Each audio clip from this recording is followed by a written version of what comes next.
16 వచనంలో 2 పాపముల గురించి మనం చదువుతున్నాం. 2 పాపాల గురించి ఇక్కడ రాయబడింది. ఒకటి మరణకరమైన పాపం, అది మరణకరము కాని పాపం కూడా. అంటే 2 రకాలైన మరణం, 2 రకాలైన పాపాల గురించి పరిశుద్ధము ఇక్కడ రాయించారు. ఏది మరణకరమైన పాపం, ఏది మరణకరము కాని పాపం? దేవుని పరిశుద్ధ గ్రంథంలో రెండింటిని కూడా మనం చూడాలి, అవి మనం తెలుసుకోవాలి. ప్రియులారా, తన సహోదరుడు మరణకరమైన పాపము చేయగా ఎవడైనా చూచిన ఎడల అతడు వేడుకొని, అది ఏ పాపం గురించి రాయబడింది? తన సహోదరుడు మరణకరము కాని పాపం గురించి నాకు చెప్పాడు. ఈ పాపం అది మరణకరము కాని పాపము చేయగా ఎవడైనా చూచిన ఎడల అతడు వేడుకోడు. తర్వాత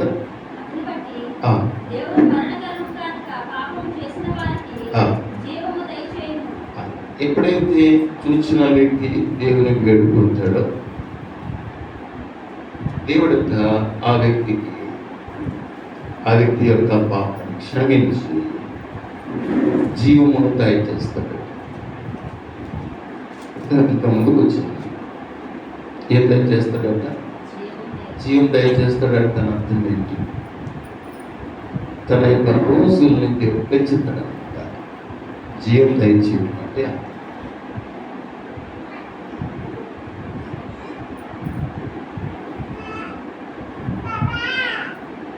రోజులు పెంచడం అంటే బైబిల్లో ఒక రాజు ఉన్నాడు. ఆ రాజు పేరు హిజ్కియా. ఏ పేరు? హిజ్కియా. అదే రాజు, యూదా రాజు. ఈ హిజ్కియా ఒకదినాన్న దైవజనుడైన ప్రవక్త అయిన యెషయా అతని దగ్గరికి వెళ్ళి దేవుడు చెప్పమన్న మాటలు చెప్పారు. ఇదిగో, నువ్వు చనిపోతున్నావు, నువ్వు బ్రతుకవు, నీళ్లు చక్కబెట్టుకో అని చెప్పేసి వెళ్ళాడు. దేవుని యొక్క మాటలు చెప్పేసి వెళ్ళాడు. దానికి హిజ్కియా ఏం చేస్తాడు అంటే, ఆల్రెడీగా తనకు ఒక మరణకరమైన వ్యాధి వచ్చింది. ఈ వ్యాధి వచ్చినప్పుడే దైవ సేవకుడు వచ్చి ప్రకటించి వెళ్ళిపోయాడు. అప్పుడు హిజ్కియా ఏం చేస్తాడు అంటే, గోడ వైపున గోడ తట్టు తన ముఖాన్ని తిప్పుకున్నాడు. ఇది యెషయా గ్రంథం 37వ అధ్యాయంలో ఈ మాటలు రాయబడి ఉంటాయి. ఒకసారి తీస్తే ఎవరైనా చదవండి. 3-4 వచ్చిన త్వరగా చదవండి. 38 యెషయా గ్రంథంలో 38వ అధ్యాయం 3-4 వచ్చిన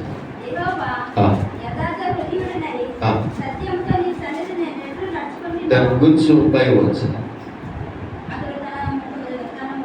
అతడు తన ముఖమును గోడ తట్టు త్రిప్పుకొని, యెహోవా యథార్థ హృదయుడనే సత్యముతో నీ సన్నిధిని ఎట్లా నడుచుకొనినో, నీ దృష్టికి అనుకూలముగా సమస్తములన్నిటిలో జరిగించుతునో.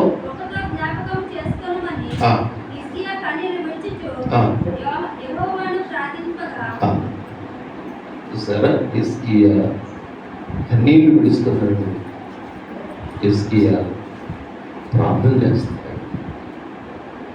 ఒక రోగి కోసం నువ్వు ప్రార్థన చేయటం వేరు, స్వయాన ఆ రోగి ప్రార్థన చేయటం లేదు. ఇక్కడ విన్నారా? హిజ్కియాకు మరణకర వ్యాధి వచ్చినప్పుడు, ప్రవక్త వచ్చినప్పుడు అయ్యా నా కోసం ప్రార్థించిందని రాజు అడగచ్చుగా, లేకపోతే నీ కోసం నేను ప్రార్థన చేస్తున్నా అని చెప్పి యెషయా అనొచ్చుగా. దేవుడు అందుకు పంపలేదు సేవకుల్ని. ఈ దినాలు అయిపోయి నువ్వు బ్రతకు, నీకున్న వ్యాధి ముదిరిపోయింది కాబట్టి నువ్వు చనిపోతావు, నీళ్లు చక్కబెట్టేసుకో అని. ఏం చక్కబెట్టుకోమన్నాడు? చెప్పాలి. నీళ్లు చక్కబెట్టుకో. ఇల్లు అంటే ఏంటి చెప్పండి? ఇల్లు అంటే ఏంటి? ఇల్లు అంటే నేనే ఆయనకు ఒక ఇల్లు. నీ హృదయమే దేవునికి ఒక ఇల్లు. హెబ్రీ పత్రిక 3:6 ఆ మాట మనం చదవాలి.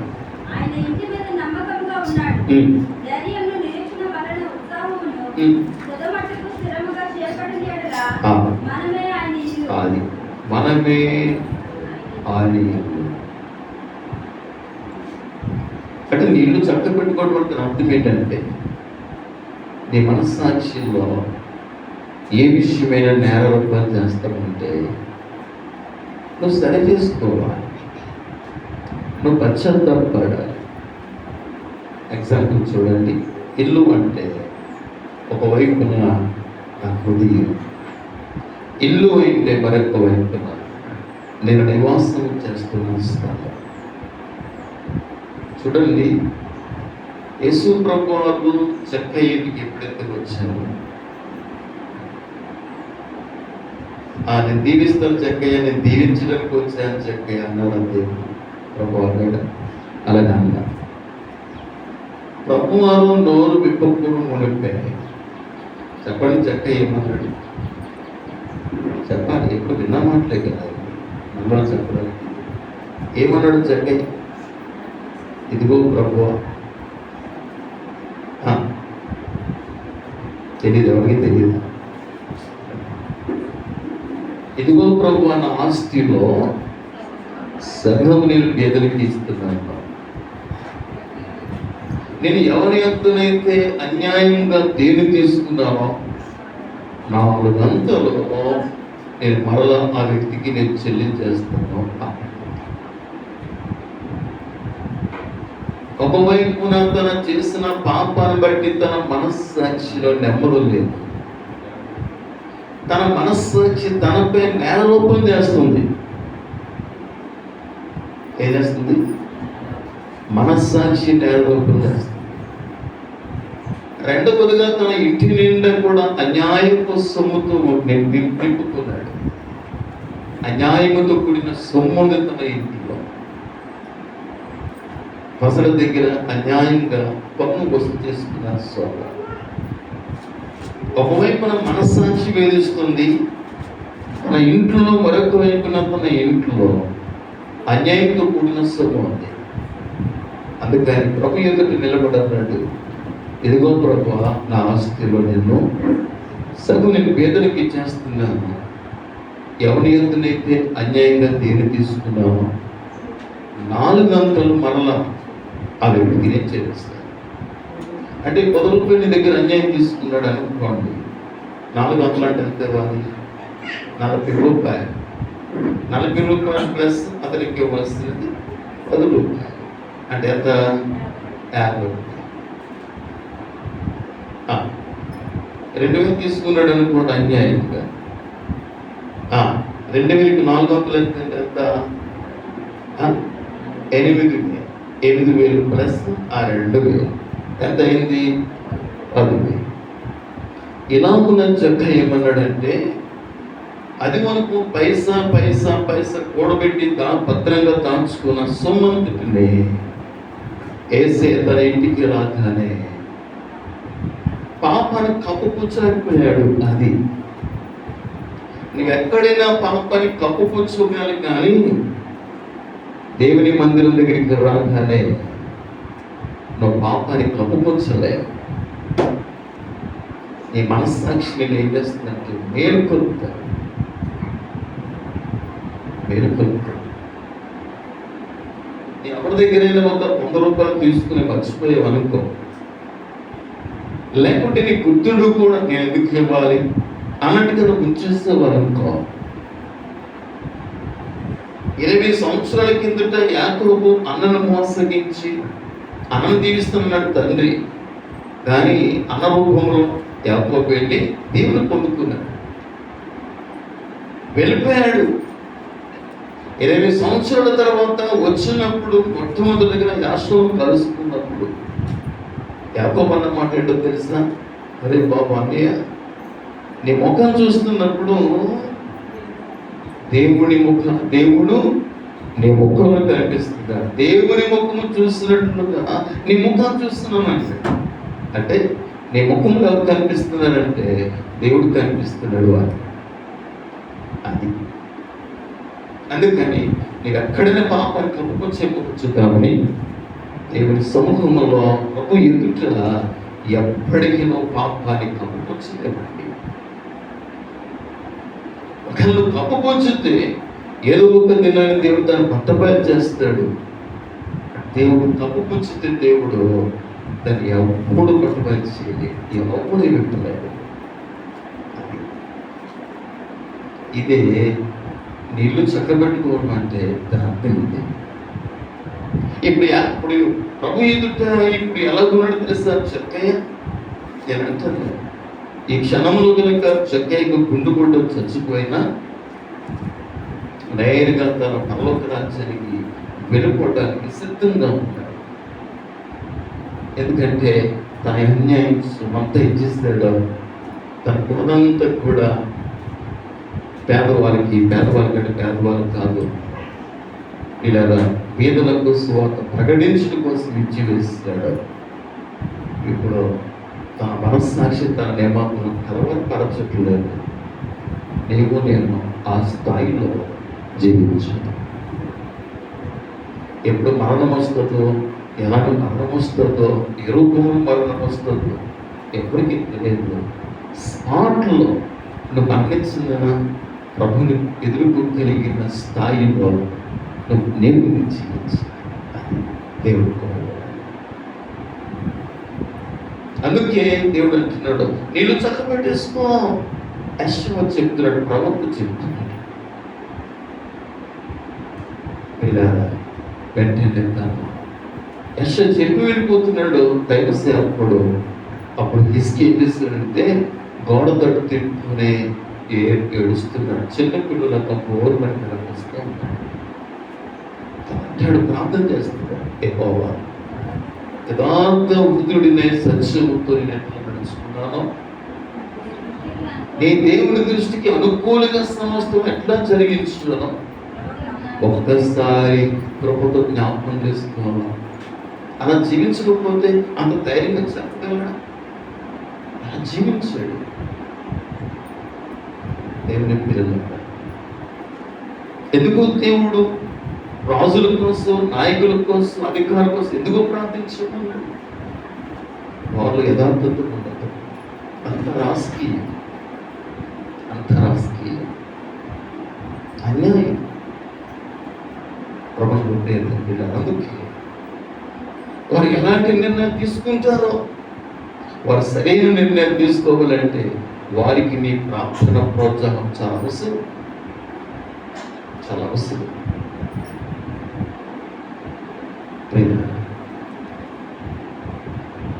కాబట్టి ఎప్పుడైతే కన్నీళ్లు కాచి ఆయన ప్రార్థన చేస్తాడో దేవుడి మాట అంటాడు, యెషయా ఇంటికి వెళ్ళకమనంటే మధ్యలో ఉంటాడు, మధ్యలో ఉంటుండే. కానీ దేవుడు మళ్ళా యెషయాతో మాట్లాడతాడు, యెషయా నేను తిరిగి మళ్ళా హిజ్కియా ఎదుకు వెళ్ళు, అతనితో ఇలా చెప్పు,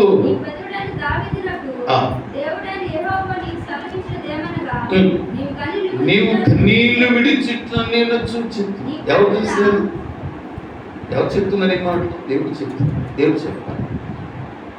నువ్వు కన్నీళ్ళు విడిచిట్ట నేను చూచాను, నీ ప్రార్థనలైన నేను అంగీకరించాను. ఎంతకాలంలో ఇతరుల ప్రార్థన మీద ఆధారపడతాం? దేవుని బిడ్డ,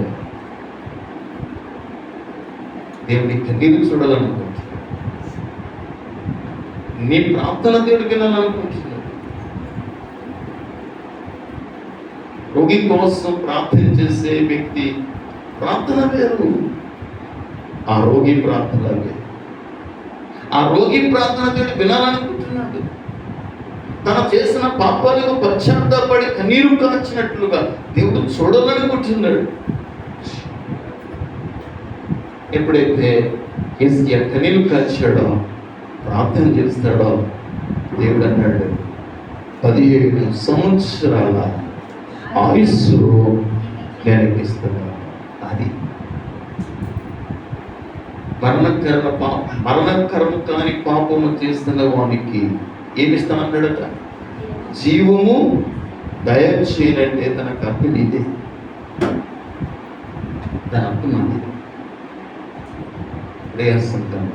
కానీ మరణకరమైన పాపం చేసిన వానికి జీవము దయచేస్తాడని దేవుడు చెప్పట్లేదు. అలాంటి వ్యక్తి కోసం ప్రార్థన చేయమని కూడా చెప్పట్లేదు. దేవుని స్తోత్రం. అక్కడ మాట ఉందా? నేను చెప్పటం లేదు. దేని గురించి వేడుకలను చెప్పట్లేదు? మరణకరమైన పాపము చేసిన వాడిని కూర్చి వేడుకోవాలని నేను చెప్పట్లేదు. ఇలా మరణకరము కాని పాపం ఉంది, మరణకరమైన పాపం ఉంది. అననీయ సఫీరాలు ఏ పాపం చేసుకుంటారు? స్పాట్లు మరణించడానికి చెప్పగలరు. మరణకరమైన పాపం చేస్తారా, మరణకరం కాని పాపం చేస్తారా? చెప్పండి. ఏమో దేవుని పరిశుద్ధాత్మని మోసపుచ్చేటప్పుడు ఎవరిని ఎప్పుడు గుర్తుపెట్టి ఇక్కడ మాట్లాడింది దైవస్తునుడిగా నిలబడి దైవస్తునుడే, కానీ దైవస్తునుడి వెనుక అదృశ్యమైన పరిశుద్ధాత్ముడు నీతో మాట్లాడుతున్నాడనే విషయాన్ని ఎప్పుడు గుర్తుపెట్టుకో.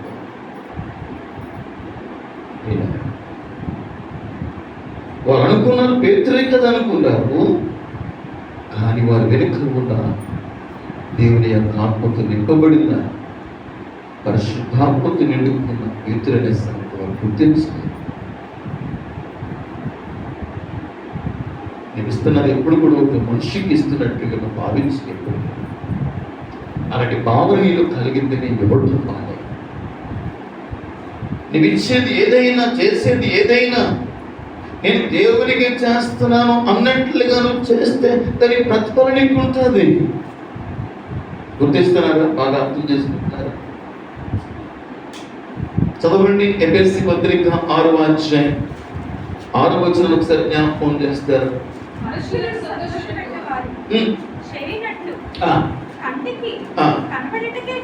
ఎవరిని సంతోషపెట్టినట్లు చాలా సార్లు కూడా మనం మనుషులను సంతోషపెట్టే విధానములు చేస్తారు. మనుషులను సంతోషపెట్టినట్లు చదవండి. కంటికి కనబడని కాక క్రీస్తు యొక్క దాసులమని ఎరిగి దేవుని చిత్తమును మీ మనపూర్వకముగా జరిగించుచున్న మనుషులకు చేసినట్లు కాక ప్రభువులకు చేసినట్లుగానే ఇష్టపూర్వకముగా. ఎలాగా ఇష్టపూర్వకంగా. మీరు చర్చిని కడగలన్నా చూడాలన్నా ఎవరో చెప్తే కాదు. దేవుని కొరకు నువ్వు ఏది చేయాలన్నా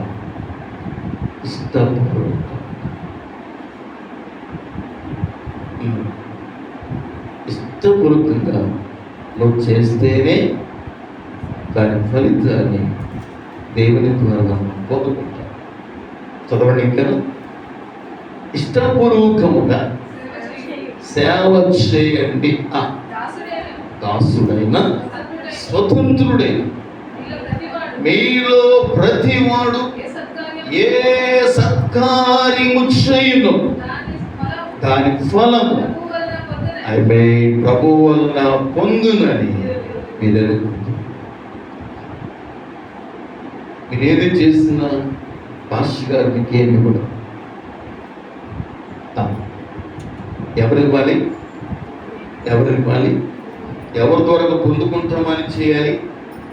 ప్రభు త్వరగా పొందుదుమని ఎరిగి ఇష్టపూర్వకముగా సేవ చేయాలి. దేవుని స్తోత్రం. ఇష్టపూర్వకంగా వేది చేసి ప్రభు ఎదుకు వచ్చిన వేది చేసి ఇష్టపూర్వకంగా చేయాలి.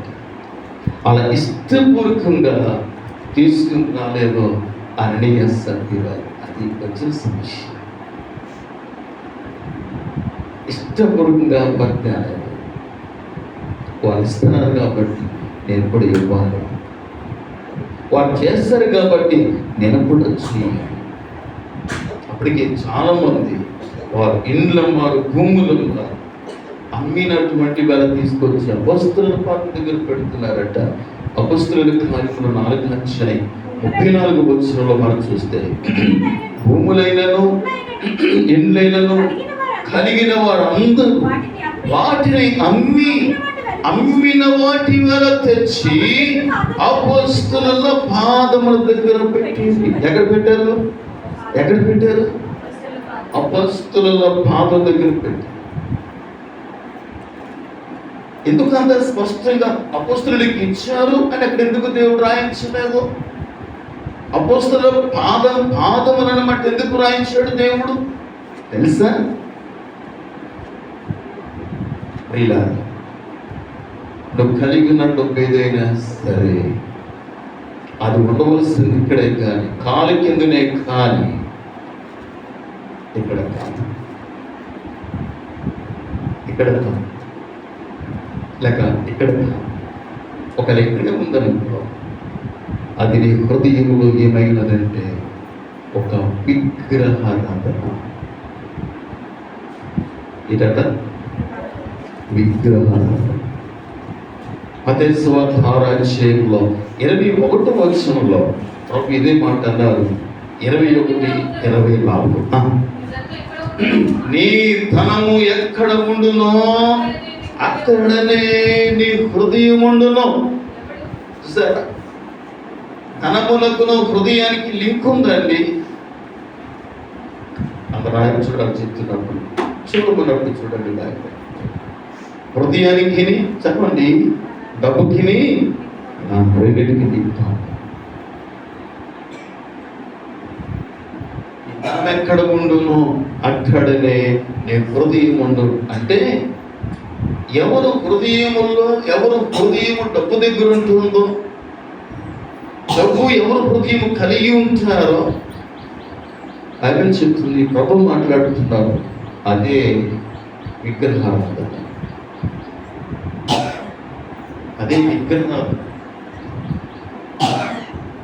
అందుకే కొలస్సీ 3:5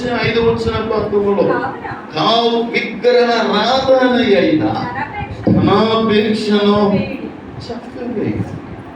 దేవుని స్తోత్రం. చదువు మమ్మల్ని మాటని ఈ మాట బాగా వినండి. భూమి మీద ఉన్న మీ అవయవములను అనగా శారత్వం, అపవిత్రత, కామతులత, దురాశ, విగ్రహారాధన అయిన ధనాపేక్షను చంపివేయండి. ఒకనొకప్పుడు చచ్చావు తెలుసా? ఎప్పుడు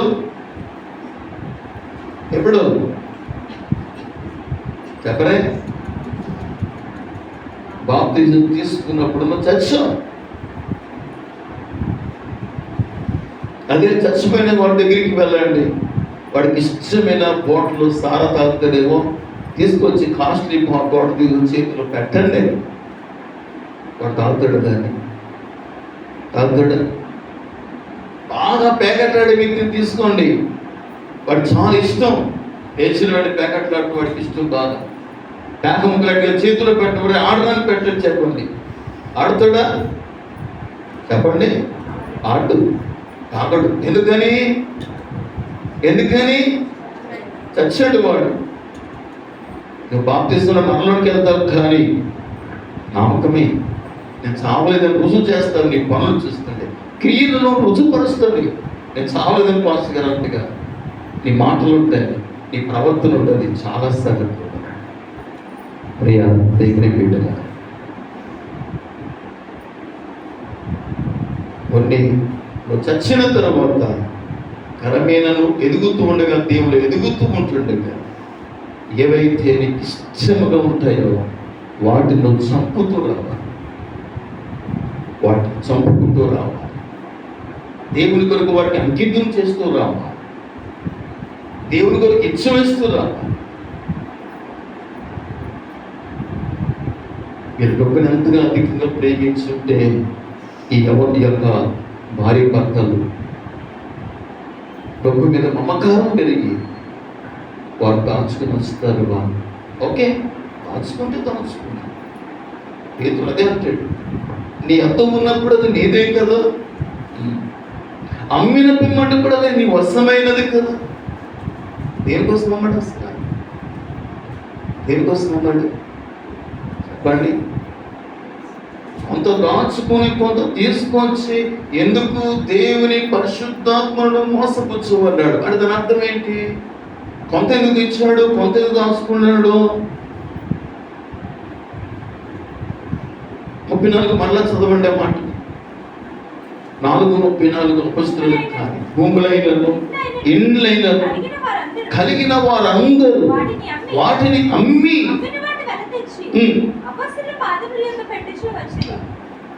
అమ్మిన తర్వాత దాన్ని పేరుకు అపహరించారు.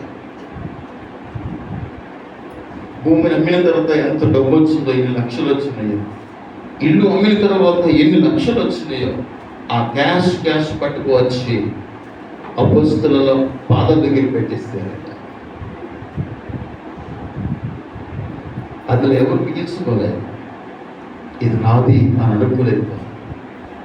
అంత దానాలంగా దేవుని కొరకు ఇచ్చేస్తారు.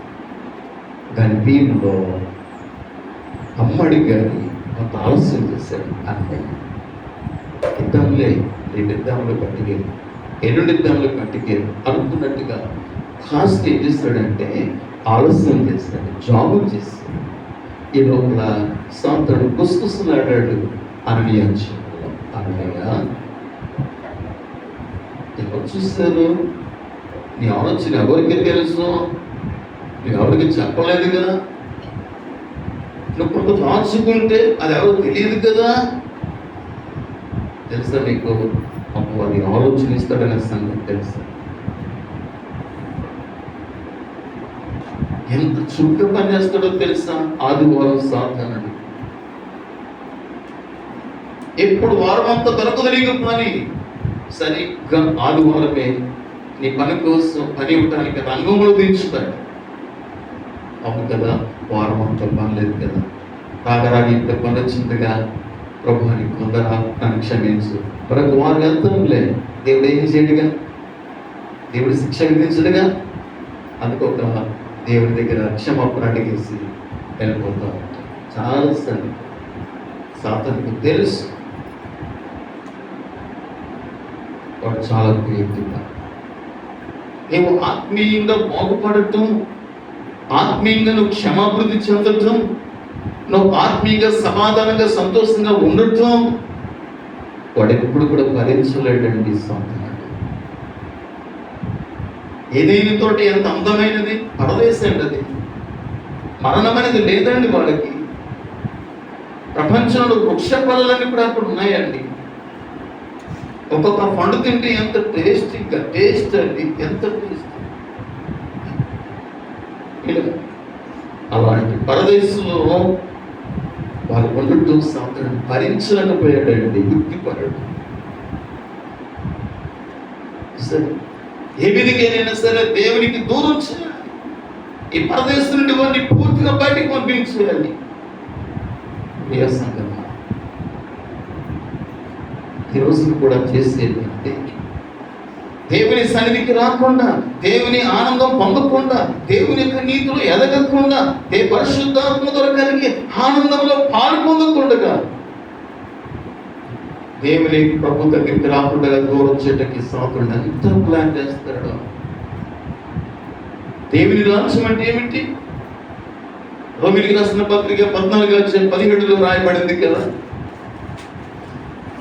దేవుని రాజ్యము భోజనము పానము కాదు కానీ నీతి, సమాధానం, పరిశుద్ధాత్మ యందలి ఆనందం. నువ్వు దేవుని దగ్గరికి వస్తే దేవుని వాక్యం నిన్ను నీతిమంతుడిగా చేస్తుంది. దేవుని ఎందుకు వస్తే దేవుడు తన సమాధానం నీకు ఇస్తున్నాడు. నీతి, సమాధానం, పరిశుద్ధాత్మ యందలి ఆనందం. అక్కడ ఆనందం రాయాలి. పరిశుద్ధాత్మ యందలి ఆనందం. నిజంగా నీకు ఆనందం కావాలంటే పరిశుద్ధాత్మను పొందకుండా నీకు ఆనందం రా. నీకు ఆనందం రా. పరిశుద్ధాత్మ ద్వారాగానే తన ఆనందాన్ని నీకు ఇవ్వగలడు. ఒకవేళ పరిశుద్ధాత్మ నీ దగ్గర లేదు అంటే ఆయన ఇష్టము కానిది మీరు ఉంది, నీ మనస్సులో ఉంది, నీ హృదయంలో ఉంది. చెడంతా నీ హృదయంలో ఉంటే పరిశుద్ధాత్ముడు ఎలాగ ఉంటాడంటే అక్కడ ఉండలే. పరిశుద్ధమైన స్థలాల్లోనే పావురం ఉన్నట్లుగా ఎలాంటి గొడవ, ఎంతో చక్కటి ఆహ్లాదకరమైన వాతావరణంలో పీస్ఫుల్ కలిగిన స్థలాల్లోనే పావురాలు ఉంటాయి. అలాంటి వాతావరణం మనం కనిపించకపోతే మన హృదయాల్లో పరిశుద్ధాత్ముడు మనలో నివాసం చేయలేడండి. చేయలేదు. ఆ వాతావరణం మనం కలిగి ఉండాలి. ఆ వాతావరణం మనం తీసుకురావాలి. అంతేగాని విభజనలు, గొడవలు కాదు. అదే 1 కొరింథీ పత్రికలో మనం గమనించినట్లయితే చాలా శ్రేష్టమైన మాట 14:31 రాయబడింది.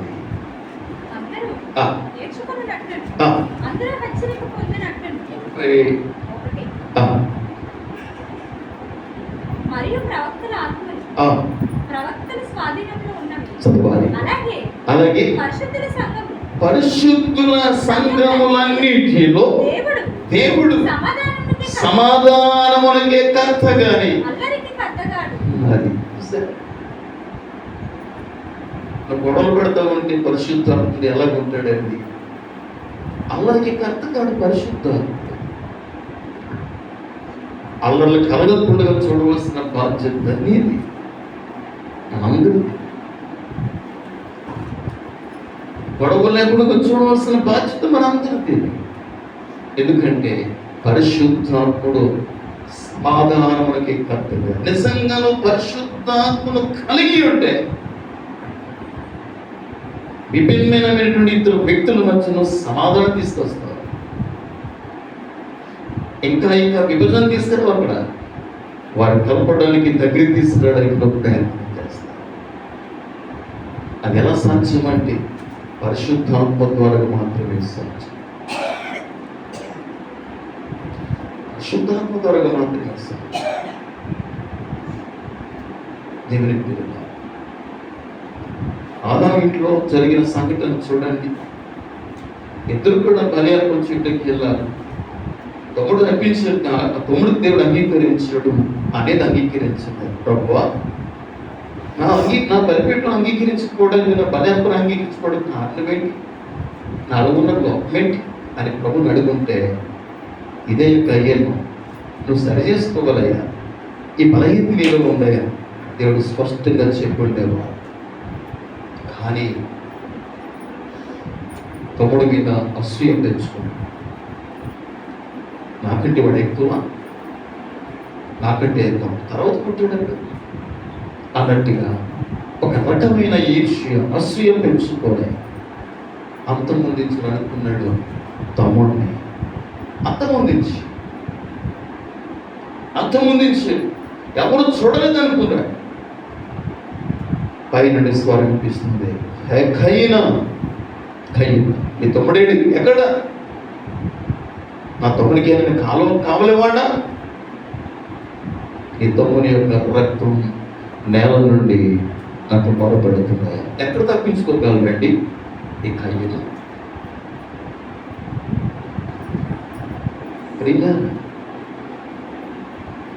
నేల నుండి నీకు మొరపెడుతూ ఉంది.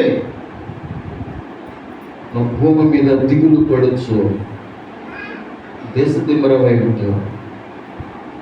భూమి తన సారము నీకేమదు. ఎంత శాపము చూస్తే, ఎంత శాపానికి గురయ్యడో మనం గమనించి,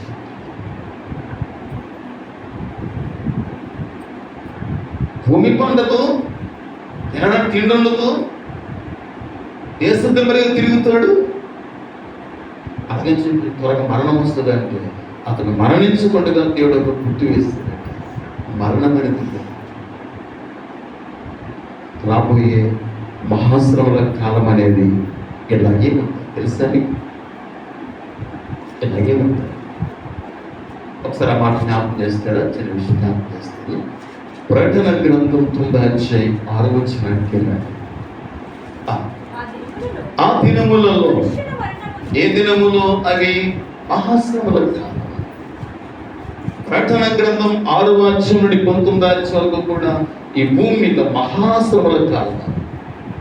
ఈ మహాశ్రమల కాలానికి ముందు దేవుడు తన పరిశుద్ధులను ఎత్తుకుపోతాడు, పరలోక రాజ్యాన్ని తీసుకుంటాడు. ఈ రోజున ప్రపంచం అంతా కూడా ఒకే ఒక వ్యక్తి మీద కేంద్రీకరించింది. ఎవరు తెలుసా వ్యక్తి? ఎవరు? గట్టిగా చెప్పమ్మా, ఒకసారి వినిపించు. ఎవరు వ్యక్తి? Anti Christ. యాంటీ క్రైస్ట్ గురించి మాట్లాడలేదు కానీ అమెరికాలో ప్రపంచమంతట్లో కుబేరుడు, బాగా అత్యధిక ధనవంతుడు, ప్రపంచమంతట్లో స్పేస్లోనికి ఇవన్నీ పంపిస్తున్నాడు. మర్చిపోయారా? అది ఎత్తిపోయింది.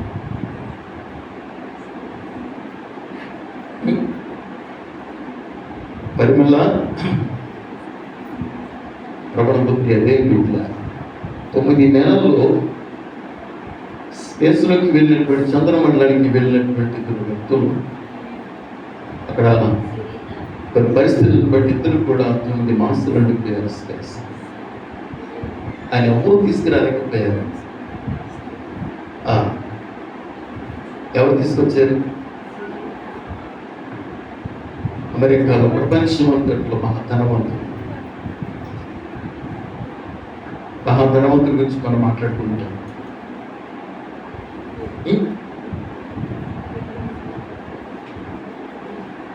ఎవరు సాటిలైట్ పంపించి వాళ్ళ కిందకి తీసుకొచ్చారు కదా.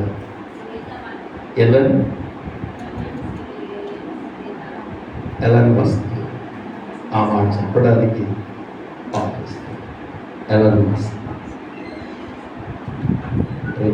ఈనాడు ప్రపంచం అంతా కూడా ఎలాంటి మస్తి మీదనే ఎదురికరించిన దృష్టి. ప్రపంచం అంతట్లో అతను అంత ధనవంతుడట పడేయలేదు. ఇదేం చేస్తున్నాడో తెలుసు. రాబోయే కాలంలో చేతి ముద్ర, ఇంకా అంత్యక్రీస్తు యొక్క ముద్ర వేయించుకోవడానికి చేతి మీదనే, నుదుటి మీదనే వేయించుకుంటారే.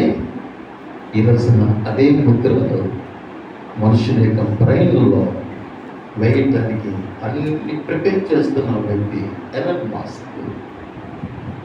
అమెరికా శాస్త్రజ్ఞులు అంటున్నారట, అచ్చంగా నేను చూస్తూ ఉంటే అచ్చంగా దేవుళ్ళగానే ఉన్నావు నేను.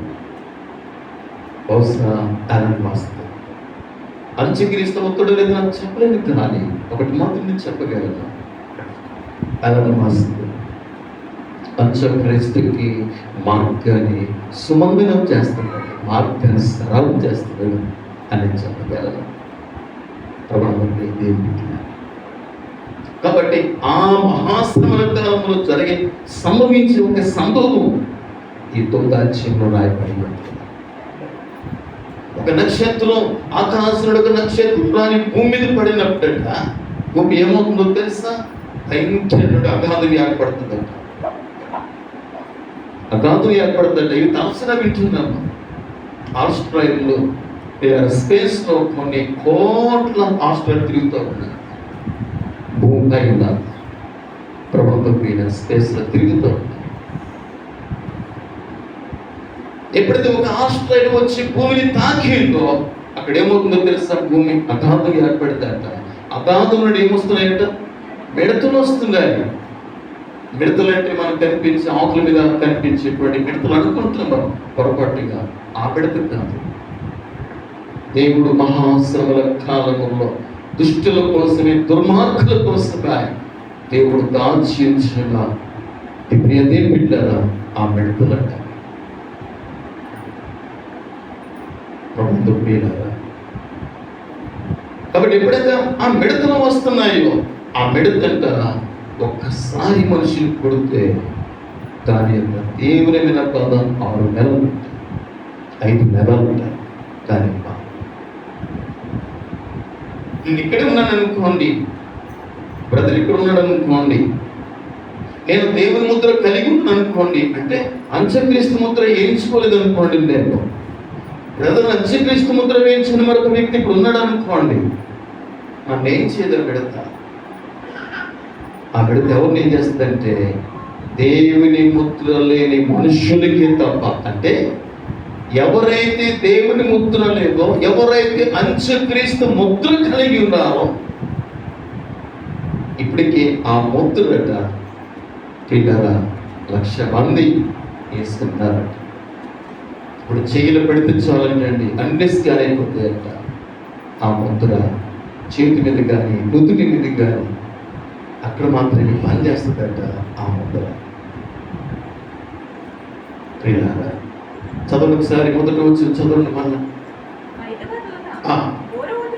5వ దూత బూర ఊదినప్పుడు ప్రియులారా ఎన్ని రకాల శ్రమలు చెప్పనా? మొదటిగా ముద్రల శ్రమలు 7 ఉన్నాయి. 7వ ముద్రలో బూరల శ్రమలు ఉన్నాయి, 7 ఉన్నాయి. బూరల శ్రమల 7వ బూర ఊదినప్పుడు అందులో 7 పాత్రల శ్రమలు ఉన్నాయి. ఇప్పుడు ఇక్కడ నేను చెప్పేది అప్పటికి ముద్రల శ్రమలు అయిపోయాయి, ఇక పాత్రల శ్రమలు ఉన్నాయి. పాత్రల శ్రమలకి ముద్రల శ్రమలకి మధ్యన బూరల శ్రమలు ఉన్నాయి. ఈ బూరల శ్రమలలో 5వ శ్రమ ఇది. 5వ దూత బూర ఊదినప్పుడు ఆకాశంలో నక్షత్రం చదవాలి. నక్షత్రం రాలినప్పుడు అగాధం ఏర్పడింది. అగాధంలో నుండి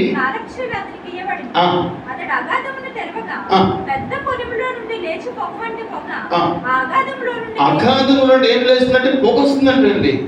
ఆ పొగలో నుండి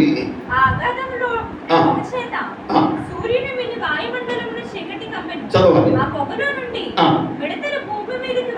చూడండి ఏమొస్తుంది ఇప్పుడు. మొదటేమో పైనుండి నక్షత్రం రాలింది. నక్షత్రం రాలినప్పుడేమో భూమి ఏమైంది? అగాధం పోయింది కదండి. అగాధం అంటే ఇక అడుగుందన్నమాట. అగాధంలో నుండి ఏమొస్తుందంట? పొగ వస్తుందంట. ఈ పొగ ఏం చేస్తుందంట? సూర్యునికి కాంతి భూమికి రాకుండా పూర్తిగా కమ్మేస్తుందంట. అంత కూడా ఏమైపోయింది అన్నమాట, ఇప్పుడు చీకటి అయిపోయింది. ఇప్పుడు పొగ నుండి ఏమొస్తున్నాయి? మిడతలు వస్తున్నాయి. ఇప్పుడు చీకట్లో మనుషుడు జీవిస్తున్నాడు. ఇప్పుడు అదే సమయంలో మిడతలు ఉన్నాయి.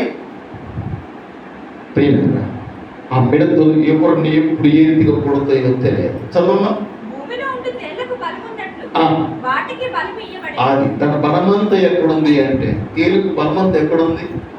తోపలు ఉంది. పాముకు బలమంతా ఎక్కడుంది? తలలో ఉంది. ఒక మృగానికి బలమంతా ఎక్కడుంది?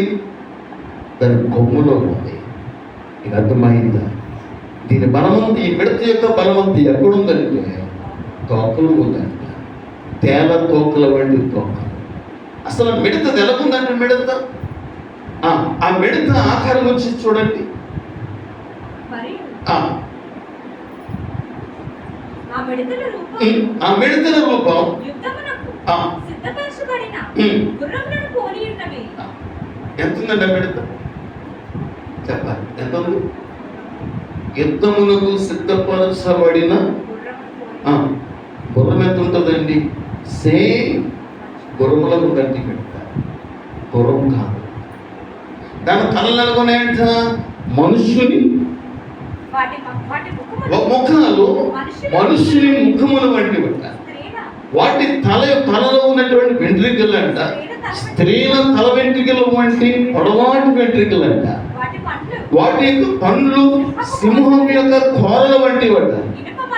ఇనుప మైమరుపు వంటి మైమరుపు దానికి ఉందంట. వాటి రెక్కల ద్వారా యుద్ధములకు పరుగెత్తునట్టి విస్తార సైన్యపు గుర్రముల ధ్వనివరం ఉందంట. తేల తోకలు వంటి తోకలలో కొండలో ఉండేది. దేవుడు నాశన దినానికి దాచినటువంటి వెండి నువ్వు గొడవ పడితే ఇవన్నీ ఎదుర్కొనే పరిస్థితి ఎదుర్కొన్నారా? వీటికి నువ్వు సిద్ధపడాలి. సంఘం ఎంత పడగా నువ్వు గొడవ పడితే కనుక నమ్మకాంతగా జీవిస్తూ బిడ్డారా జీవిస్తూ అలాగే జీవిస్తూ గొడవ పడితే కనుక ఇందులో రాయబడిన తెగుళ్ళన్నీ కూడా నువ్వు భరించవలసి ఉంది, అనుభవించవలసి. ఆ టైంలో మనుషులంట 6వ వచనంలో రాయబడింది, ఆ దినములలో మనుషులు మరణము వెతుకుతారు కానీ అది వారికి దొరకనే దొరకదు. చావవలన ఆశపడతారంటే కానీ మరణం వారి యొద్ద నుండి పారి. గమనించారా? అంటే ఆయన కయీన్ హెబెల్ చంపినందుకు కయీనుకు వచ్చినటువంటి భయంకర శాపం ఈ రోజున క్రైస్తవులు అంటే చులకనగా చూస్తూ, ఇట్లా చీపుగా చూస్తూ, ఏం చేసినా పర్వాలేదని అనుకుంటూ వారు ఇష్టానుసరంగా చేస్తున్నారు. ఆ ప్రజలు ఒక దినాన్ని ఇలాంటి భయంకర శ్రమలో నేను సంగతి వారు తెలుసుకుంటే ఎప్పుడో వారు ప్రభు దగ్గరికి వచ్చి మోకరించి ఉండేవారు. వారు తెలుసుకోవట్లేదు. అదే ఊపిరి వారు జీవిస్తూ ఉన్నారు. ఒక రోజున వారికి కూడా తెలుసుకునే ఒక రోజు ఉంది. కాబట్టి ఆ దినాల్లో మనుషులు మరణాన్ని వెతుకుతారంటే కానీ మరణం వారి యొక్క నుండి పారిపోతుందంట. చావని ఆశపడతారంటే కానీ చావు మరణం వారికి దొరకని దినాలు వస్తున్నాయి. సహోదరి సహోదరుడా, అలాంటి పరిస్థితులు రాకముందే నువ్వు సిద్ధపడతావా? నీ హృదయం అనబడిన ఇంటిని నీవు సిద్ధపడతావా? సరి చేసుకుంటావా? చక్కబెట్టుకోగలవా? నీ గృహం అనే ఇల్లుని చక్కబెట్టుకోగలవా? దేవునికి సంబంధం లేని ఏమైనా ఇంట్లో ఉంటే వాటిని నువ్వు బయటికి తీసుకురాగలవా? తీసుకురావటమే కాదు, నువ్వు కాల్చివేయగలవా? చూడండి, అపొస్తలుల కార్యములు 19 ఏం రాయబడిందో ఒక్కసారి మాట జ్ఞాపకం చేసుకుందామా? కొంతమంది మాంత్రికులంట దేవుని స్వార్థ విన్నారంట. మాంత్రికులు ఎప్పుడైతే స్వార్థ విన్నారో వారు తమ జీవితంలో మనసులో మార్చుకున్నారో వారి ఇంట్లో ఉన్నటువంటి మాంత్రిక విద్య అభ్యసించిన పుస్తకాలు ఉన్నాయి. ఆ మాంత్రిక విద్య అభ్యసించిన వారు అనేకులు తమ పుస్తకములు తెచ్చి అందరి ఎదుట వాటిని కాల్చి వేశారు. వాటి లెక్క చూడగా వాటి వేల 50,000 వెండి రూపాయలు. ఎంత ఖరీదైన పుస్తకాలు చూశారు! ఎంత ఖరీదైన పుస్తకాలు! 50,000 వెండి రూపాయలు అంటే అది ఎన్ని లక్షల ఖరీదైన పుస్తకాలు ఒకసారి చూడండి.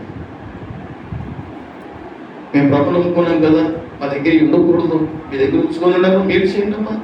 ఇతరుల్ని పాపములకి దించలేదు, ఇతరులు పాపము చేసినట్టుగా ప్రోత్సహించలేదు. దేవుని బిడ్డ, మనమైతే ఇతరులు ప్రోత్సహిస్తామట్లాగా పాపం. నువ్వు ఎప్పుడైతే ఒక వ్యక్తిని పాపములకి ప్రోత్సహించావో పరుల పాపములలో కూడా నీకు భాగం ఉందనే సంగతి నువ్వు గుర్తించు. అందుకే ఆ మాట ప్రభావిత తెలియజేస్తాం. ఒకసారి చదువుదాం ఆ భాగాన్ని. 1 తిమోతి పత్రిక 5:22 రాయబడినటువంటి మాట ఒకసారి చదువుతారా? త్వరపడి ఎవరి మీద నేను హస్త నిక్షేపణను చేయకపో పరుల పాపములలో పాలివాడవై ఉండకు.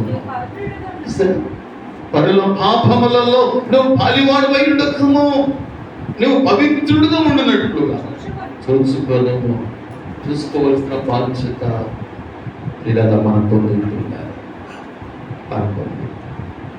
కాబట్టి మరణకరమైన పాపం ఉంది, మరణకరము కాని పాపం కూడా ఉంది. అనని కొంత దాచాడు, కొంత తీసుకొచ్చి అపోస్తలుల దగ్గర పెట్టినప్పుడు పేతురు ఒకే ఒక మాట అన్నాడు, అననీయ ఎంతకేనని పంపావు అన్నాడు. ఇంతకేనని పంపావు అన్నాడు.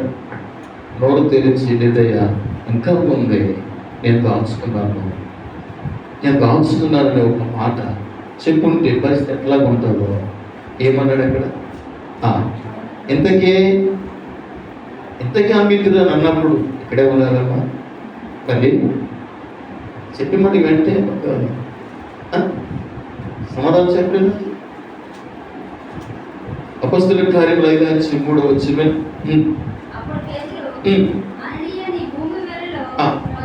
దాని కొంచెం పైన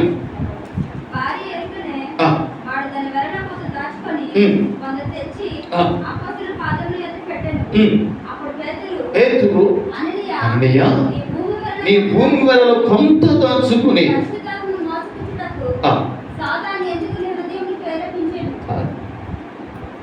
అననీయ దాచుకోగల కారణం ఏంటంటే సాతానుడు అననీయ హృదయాన్ని ప్రేరేపించి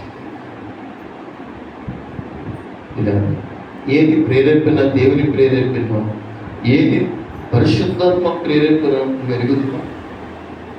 ఇద్దరు కూడా ప్రేరేపిస్తారు, లేక ఇద్దరు కూడా ఆలోచనిస్తారు. సాతానుడు ఇస్తాడు ఆలోచన, పరిశుద్ధాత్ముడు ఇస్తాడు ఆలోచన. చదవండి 32వ కీర్తన 8లో 13వ యోహాను సువార్త 13వ అధ్యాయం 2లో ఈ 2 మాటలు మనం చదువుతాం.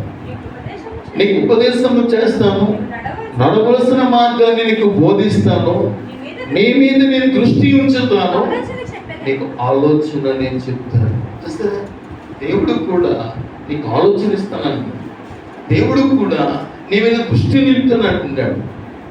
దేవుడు కూడా నువ్వు నడవలసిన మార్గాన్ని బోధిస్తానంటున్నాడు. చూస్తారా, దేవుని బోధకు నువ్వు ఇష్టపడగలవా? దేవుడు ఇస్తాడు, ఆలోచన ఇస్తాను అంటున్నాడు. ఆయన ఆలోచన తీసుకోగలవా? అదే సమయంలో యోహాను సువార్త 13:2 కూడా ఈ విధంగా రాయబడి ఉంది.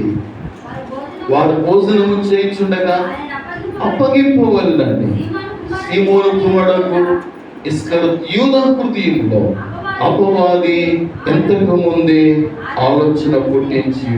ఎవరు ఆలోచన పుట్టించారో? అపవాది. ఎవరు ఆలోచనిస్తానంటున్నారో? దేవుడు ఇస్తానంటున్నాడు. నీ జీవితం అంతా కూడా, నీ నడవడిక అంతా కూడా, నువ్వు చేసే పనులన్నీ కూడా ఈ 2 తలంపుల మధ్యనే ఉంటాయి. అయితే అపవాదించే పనులైనా చేయాలి, నీకు దేవుడు ఆలోచనించే పనులైనా చేయాలి. నీకు ఎవరు తలంపుల ద్వారా నువ్వు పనిచేస్తున్నా, ఎవరు ఆలోచన తీసుకుని పనిచేస్తున్నా, నువ్వు చేసేవన్నీ కూడా దేవుని ఆలోచన ప్రకారంగా చేస్తున్నావు. కాబట్టి దేవుడిచ్చి ఆలోచన సరైన ఆలోచన. ఆయన ఒక్కడే సరైన గైడెన్స్ ఇవ్వాలి. ఆయన ఒక్కడే నీ జీవితానికి దేవునికి సరైన తలంపులు ఇచ్చి నీ బ్రతుకును తీర్చిదిద్దగలడు. ఆయన ఆలోచన తీసుకోవటం నీ క్షేమం.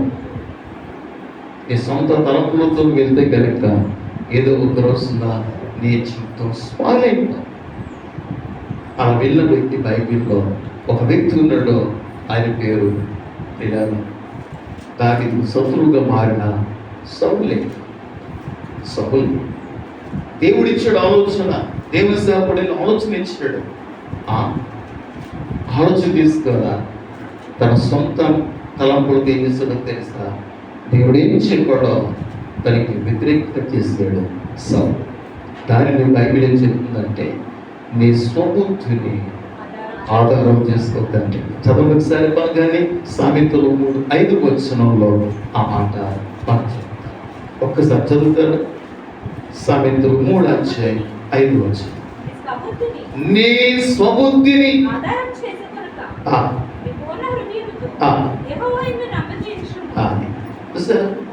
తర్వాత నీ ప్రవర్తన అంతటి యందు ఆయన అధికారమునకు ఒప్పుకో.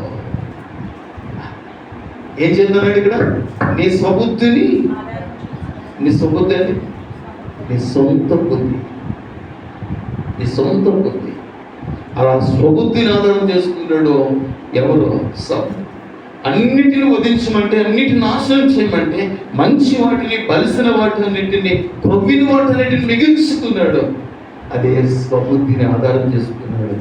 అందుకు దాని పర్యవసానం ఏంటంటే రెండవ సమూయేలు గ్రంథం 3:2 మనం చదువుతాము.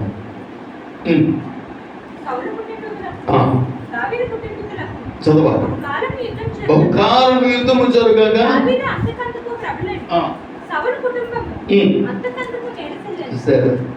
దేవుని ఆలోచన తీసుకున్న దావీదు అంతకంతకు పైకి వెళ్ళిపోయాడు. అంతకంతకు పైకి వెళ్ళాడు. తన సొంత నిర్ణయం తీసుకునేటువంటి సౌలు అంతకంతకు నేరసిల్లిపోయాడు, అడుగంటిపోయాడు, నామరూపం లేకుండా అయిపోయింది. ఈ మధ్యాహ్న సమయ కాలంలో సోదరుడు అసలు నీవే ఆలోచనతో నడుపుతున్నావు. నీ స్వబుద్ధిని ఆధారం చేసుకుంటే సౌలుకి ఏం జరిగిందో నీ జీవితంలో కూడా అదే జరుగుతుంది. ప్రభు స్పష్టంగా చెప్పిన తర్వాత కూడా నీ సొంత నిర్ణయంతో వెళ్తావా? నీ సొంత ఆలోచనతో వెళ్తావా? దేవుని యొక్క నిర్ణయం తీసుకుంటావా? దేవుని ప్రభువా ఈ పరిస్థితులలో నీ ఆలోచన ఏంటి? నీ తలంపులు ఏంటి? నన్నేం చేయమంటావు? ఎప్పుడైనా అడిగావా? ఎప్పుడైనా ప్రార్థన చేస్తావా? నువ్వు అడిగినట్లయితే నీకు సరైన డైరెక్షన్ ఇస్తాడు, సరైన తలంపులు ఇస్తాడు. నీ జీవితం బాగుపడినట్లుగా, నీ కుటుంబం బాగుపడినట్లుగా సరైన తలంపులు ఇచ్చి, గైడెన్స్ ఇచ్చి నేను నడిపించడానికి ఆయన ఇష్టపడుతున్నాడు. పిల్లలు వీడైతే వాక్యాన్ని మరొక వారంలో మరణకరం పాపని గుర్చుకున్న మాటల్లో నీకు తెలియచేయాలని జ్ఞాపకం చేస్తున్నాను. అలా ఎందుకు అమ్మావు అంటే వెంటనే స్పాట్లో సాతను ఎందుకు నీకు నేను ప్రేరేపించిన అడగానే అని ఏం చేస్తాడో తెలుసా? అక్కడికక్కడే పడి ప్రాణం తెలుస్తాడు. ఇదే మరణకరమైన పాపం. పరిశుద్ధాత్మకి విరోధంగా చేసే ప్రతిదీ కూడా మరణకరమైన పాపమేనండి. దాని విషయంలో మనం జాగ్రత్త పడాలి. మరణకరం కాని పాపం చేసిన వాడికి జీవం దయచేస్తాడట. మరణకరమైన పాపం చేసిన వ్యక్తి కంట అందరితో తన జీవితాన్ని ముగిస్తాడట. ఈ మధ్యాహ్న సమయ కాలంలో ఒక్కసారి మన ఆత్మీయ జీవితాన్ని పరీక్షించుకుందామా?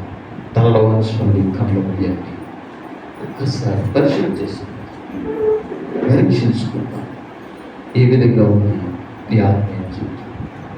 అవును ప్రభు, చాలా పర్యాయం నా స్వబుద్ధిని ఆధారం చేసుకున్నా, నీ సందులో కనిపెట్టకుండా, పేర్చి వండకుండా, నా సొంత నిర్ణయంతో నేను చాలా సరిపడ వెళ్ళాను.